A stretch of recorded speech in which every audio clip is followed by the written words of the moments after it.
What is up, guys? Welcome back to another vlog, and as usual I am here with my dad, and as promised in our last vlog, we're gonna be featuring Project Bronco. Interesado bang Pinoy sa Bronco? Oh, ba't naman hindi? Hindi ko alam. Konti lang may Bronco sa May Pilipinas local unit kaya nga kung konti lang, kaya mas maganda, maraming information sila makukuha. Let us all breathe in and breathe out and appreciate this moment where you guys can see the greatness. Ako ba yun? Hindi, bakit? I think you guys are already aware of what we did to this car in terms of the aesthetic design. Matagal na yan itong stripe na gold. If you guys follow me on Instagram, you've already seen that for sure. And the Method wheels, which are color matched to the gold stripe. So it's a very vintage looking vibe. Ang stock grill ng Bronco, puro butas to. So, nilagyan na natin ng parang, what do you call this? Mesh grill cover with DRL lights. Yan. Yan. So, hindi na siya butas para iwas din mga, what do you call that? Birds, insects. Itong mga to. Yan. But this one is stock. Stock yan. Everything So is it's stock. just the Ito lang, the ito. screen Yeah. with this one. With DRL. Mapapansin nyo, itong Bronco, meron tayong overlay na green. Is that color matched? Supposedly, pero it's just green. According to the website catalog, it's eruption green. We also have this rubber protection cover for the toe hooks. This is the first time I ever heard someone Para pag protecting. naglagay ka dito, hindi magagasgas masyado. Nilagyan ko ng pula para may accent to. Pakita natin. Ayun. So, Para siyang it's a thick rubber. Para siyang yung swimming pool na anong tawag doon? Yung nilalagay sa swimming pool. Ayun. Yung Yung salbabida. flotation device sa swimming pool. So, makikita mo meron tayong tinatawag na e-board, electronic running board. E-board. Yeah. So, the brand is by AMP Research.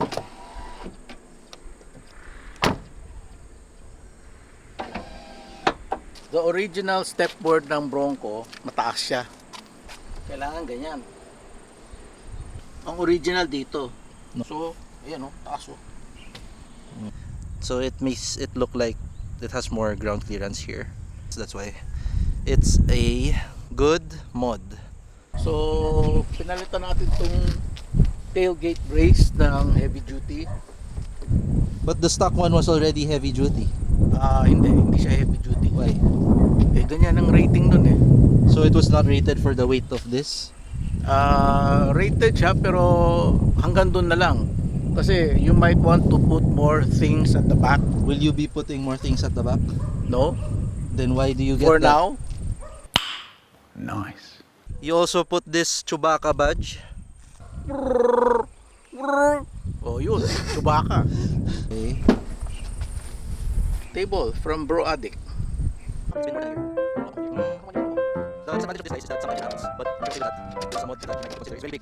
Look at that area. It fits probably 4 MacBook Pros here. Full size 15-inch MacBook Pros. That's how big it is there. Di lang. And then it has parang side plate here. So So, 2 layers. may mole, panel. Are you an addict? No, but I'm a bro. I see you've put a cabinet inside the trunk. Yes. And this is also lockable. This is by Tuffy. Tuffy. Yeah, TUFFY USA. We also have this tonneau cover.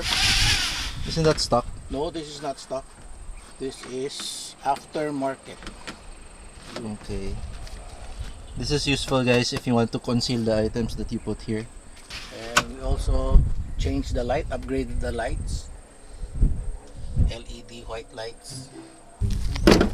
You will notice that we also have a roof rack. Trail racks from USA. Why did you choose that over the rest? Because it's lighter and it has more loading capacity than the premium brand that you find in the market. Ito Ito, sinukat ko ngayon, 1.95 lang. Usually, mga boss, 2.1.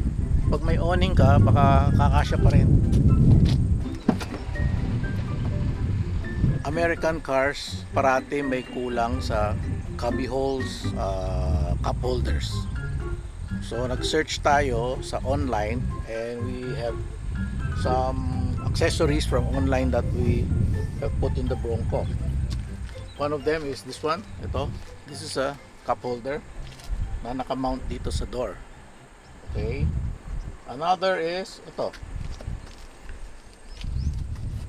This one expands the capacity for storage.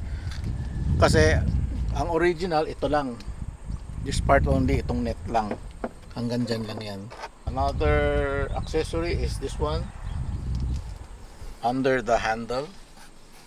So that you can put stuff you here. can.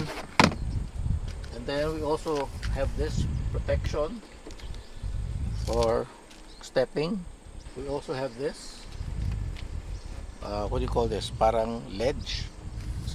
Para pwede rin maglagay ng gamit. Glove compartment. We have this divider. Mas maximize mo yung yung storage. To match the Bronco and the grill, we also have this inlay here. This one. That's stuck. No, that's not stuck. So hindi Oh. naka-tape siya eh. Para hindi gagalaw-galaw yung gamit mo. Yan. Oh. Okay. Andin tayo ito. This one. Para pang lagay ng whatever. Di, yan yung release ng roof eh. Oo nga, pero this part lang. Itong red part. It used to be black. And we also have grab handles. Huh? Ito. Kita ba? Kita ba? Yeah. Okay. Meron tayong hood dampers. Meridian. From States? Yes. Oh. And meron tayong intake here. AFP power.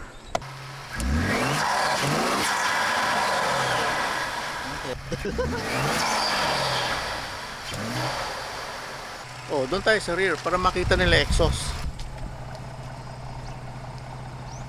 It's black? Yeah, black.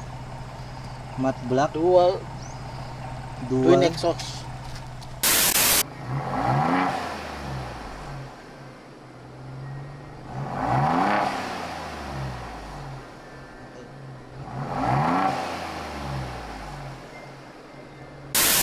And also, meron tayong ditong trailer hitch.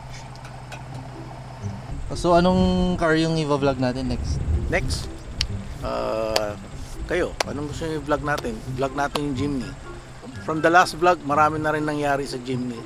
So, if you like this video, kindly like and subscribe. Also, click on the notification button so that malaman nyo kung may bagong video kami. See you in the next vlog.